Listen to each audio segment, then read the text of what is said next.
Okay, so let's talk about resizing and optimizing your imagery for faster loading on websites. So when it comes to loading, speed is vital. Not only do people run a mile when they have to wait for a website to buffer, it actually affects the Google ranking, search ranking, as I said before. So what do you need to know? Most web browser desktop screens are 1,920 pixels across, 1,080 pixels in height.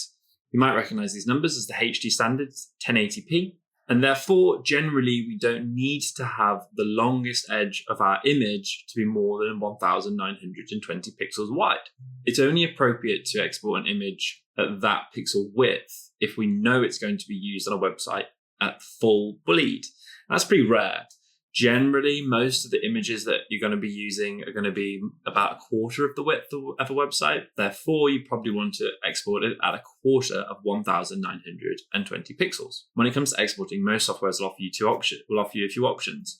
I recommend always picking the longest edge option and then entering the pixel amount as a fraction of 1,920 pixels that you know the image is going to take up on the website. Now, the reason you want to do division of 1,920 is because this number easily divides. Other appropriate lengths is roughly half of that is 1080, then down to 720, then 480 pixels. Because of its legacy, most of the time we're still going to be exporting as a JPEG.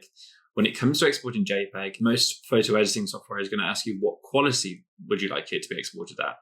Export at 80%.